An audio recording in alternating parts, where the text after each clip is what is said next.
Hello, everyone. My name is Selkuth Mind. I am so excited to be here with you for this live interview with a member of Little Warriors staff. If you'd like to introduce yourself.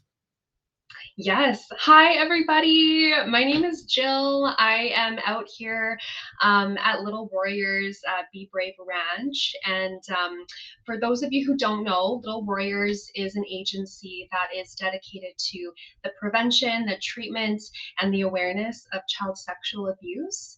I myself am primarily involved in the psychoeducational side of things. And so we have a lot of really great programs out here that really help to support children, youth, and families in better understanding this issue and how they can be supported through it.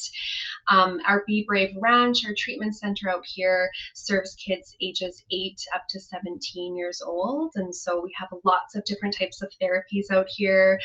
We are, as far as we know, the only treatment center of its kind specializing in child sexual abuse in the whole world. So this just makes it all the more important and amazing, all of the work and fundraising that everyone in the community does. So thank you so much. I'm so excited to be here. Yeah, thank you so much for taking the time to join me. And now I will say, for those of you who are watching, all of our previous interviews have been pre-recorded, so you haven't had a chance to ask questions. This time it's live. We have a channel point redemption that is active. It's 10 channel points, so very, very cheap. If you have a question for Jill at any point, please use that channel point redemption. I'm using that to track them. And so I can make sure that I see your question, that it doesn't get lost in chat, because we want to make sure that if you have a question, that there's a chance for you to get it answered. So start getting your questions in if you have them. In the meantime, we'll get back into what psychoeducational stuff means in a minute, because that's a really big word. But first, I'm curious, how did you come to get involved with Little Warriors? Yeah, so I actually have been here for coming on 8 years now. And I remember, back in the day, just hearing about this issue of child sexual abuse and coming to understand that really nobody was talking about it. It's a really sensitive topic that very understandably a lot of people aren't comfortable talking about. But what we find is that if the issue is not talked about so much, it does happen to be more and more pervasive, right? And so I came to know about the agency of Little Warriors and all of the amazing work that they were doing with raising awareness and talking about this issue. And I was just really compelled to involve myself and start working in whatever way that I can. Yeah. Very, very cool. Now, you said you're in sort of the psychoeducational programming side of things. Um, I know what psychoeducational means because I have a background of master's in ed psych, so I know what that word means. But I suspect most of our viewers don't. So, what is psychoeducation and what is sort of the psychoeducational programming? Yeah, so psychoeducation is really, broadly speaking, just teaching people about different psychological concepts, mental health concepts, and just really informing them of all of the things to do with trauma and really just breaking really complex, often abstract psychological concepts into easily digestible bits of material. And so just really making that available for all of us to really engage with. And so the psychoeducational programs actually came out of the COVID-19 pandemic. And so we unfortunately had to suspend some of our services at the beginning of that time. We really were trying to look into what we could do to really better support these families. And at the very least, what we wanted to do was just give them as much education as possible and support them from a distance as much as possible. And so that is when the Be Brave Bridge programs is what they're called. So that's when those were born. And those were just really specific to supporting families who have experienced this issue. And they're completely free programs. They have different modules and chapters with different topics that the clinical team out at the treatment center felt would be really, really important for folks in the community opportunity to talk about and to learn more about. So things to do with, boundaries, consent, different behavioral approaches that we can really talk about that can help to support some of the kids and the teens who might have experienced some trauma. And in addition to that, everyone enrolled in the program is actually connected to one of the clinical team members here out at the treatment center as an additional resource. So, as we try to make the information as digestible as possible, we also want to be able to provide them with another person to kind of have as a soundboard. How can we really practically apply some of these strategies? How can this information be applied to my home and my family and my life? And so we call those folks that work with the participants in the program coaches. And so they are really just there available for people going through the program as an additional resource to hop on a call or a video call and just really go through some of the material if they have any extra questions or anything like that. So we think that that specifically is a really cool part of that program. That sounds really, really cool. And just a point of clarity for viewers, this is different, a sort of a separate thing than the Prevent-A program, correct? Yes, so the Prevent-A program is amazing, and I always, encourage everyone to take it. That one's a bit shorter of a program. So the Prevent-A program is specifically focused on the prevention of child sexual abuse. And so, how can we work together as a community to look at those red flags, things that might indicate something bigger going on, and that's its focus. And the workshop itself, I think, is about 2 to 3 hours, and so it's a little bit shorter. It's a bit more compact.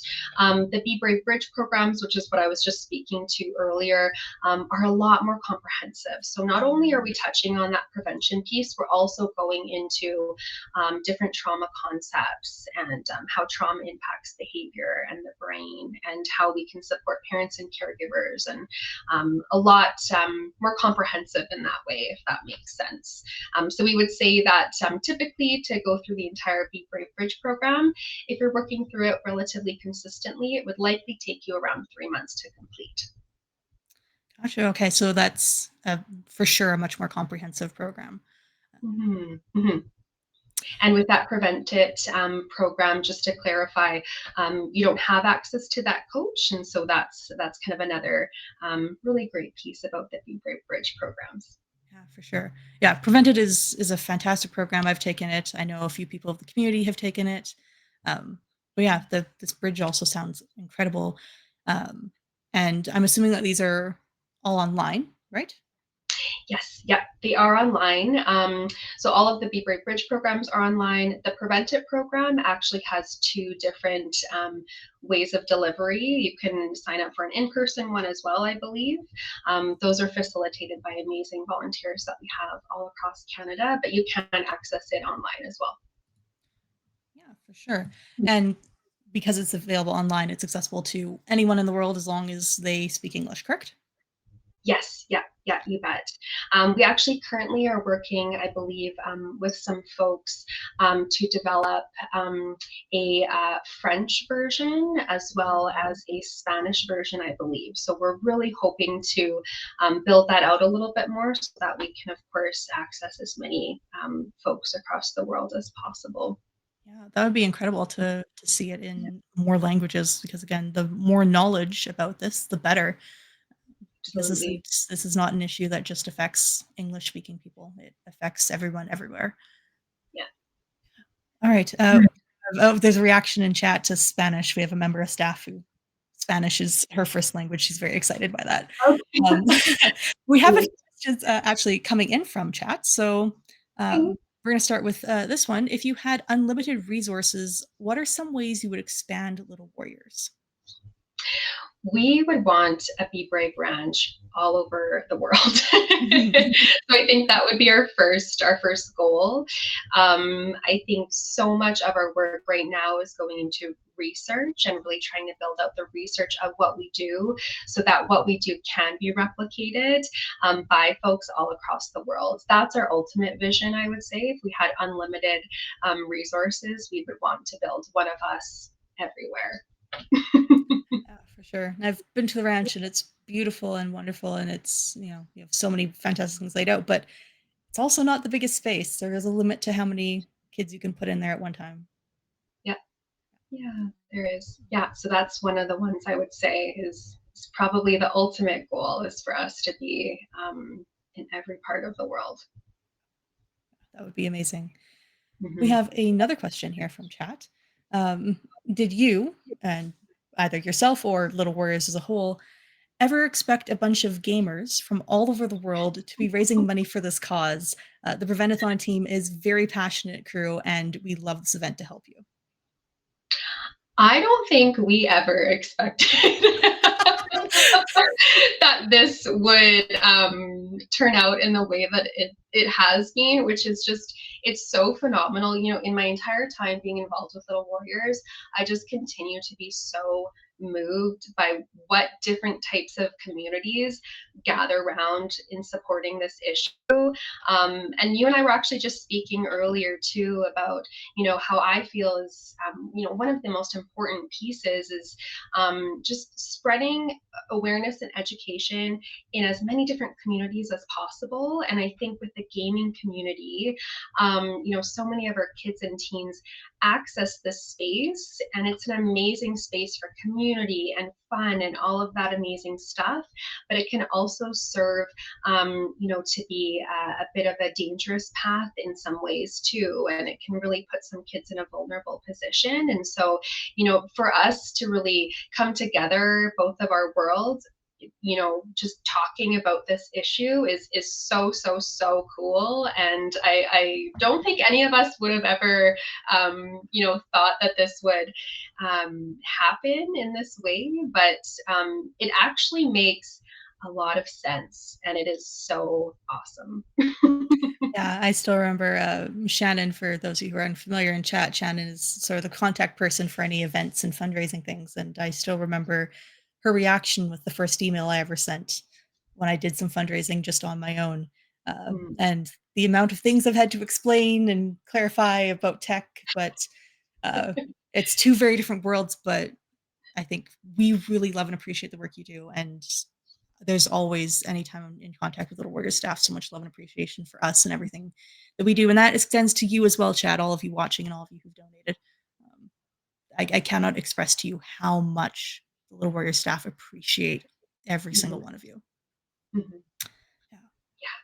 Yeah, it's pretty phenomenal. I know a lot of people were very jealous of my opportunity to come on the platform today, and they were all rooting me on as I was able to have this opportunity. It's just so unbelievable, the support that all of you have given us, and we could not do the work that we do without folks like you all. And so for you to invest all this creative energy into, you know, supporting us in this way is fabulous, and we all just could not be more grateful.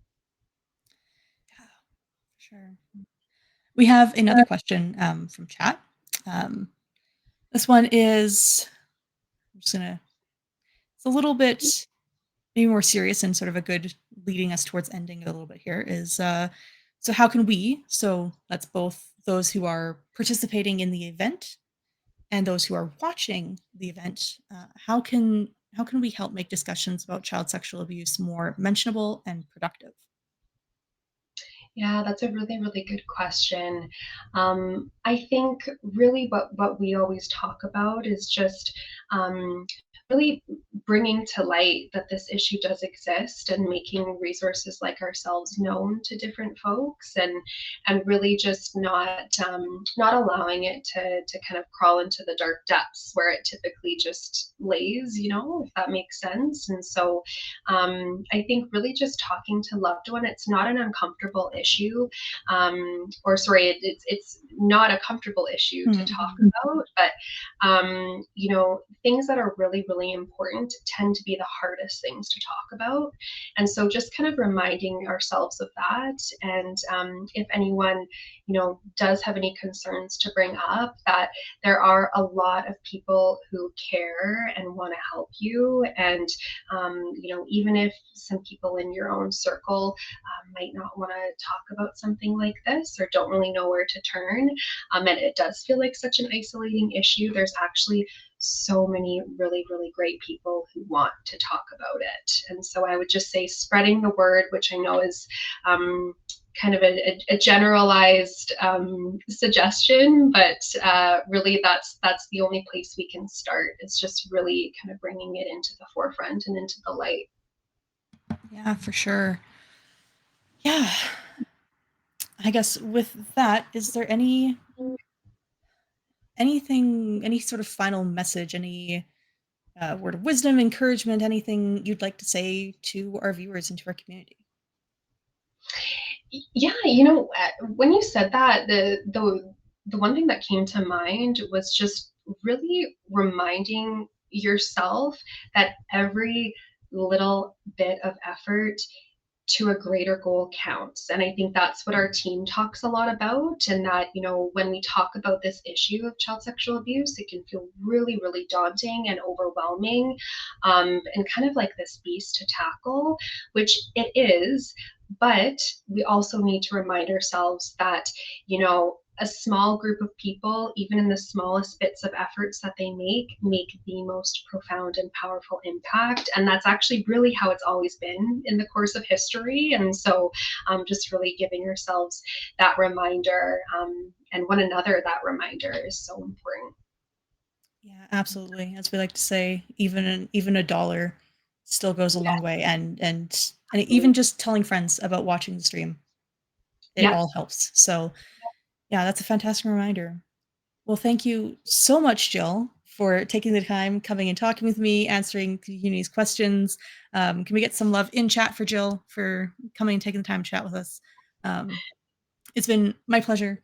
Um, and yeah, uh, look forward to hopefully continuing to do more of these down the line and continuing to just raise money for an incredible cause. Oh, well, thank you so, so much for having us, and such an honor to be in contact with you and to just really see all of the amazing work that everyone's doing. So I can't see the chat, but I just would They're all love to. sending a lot of love emojis. Okay.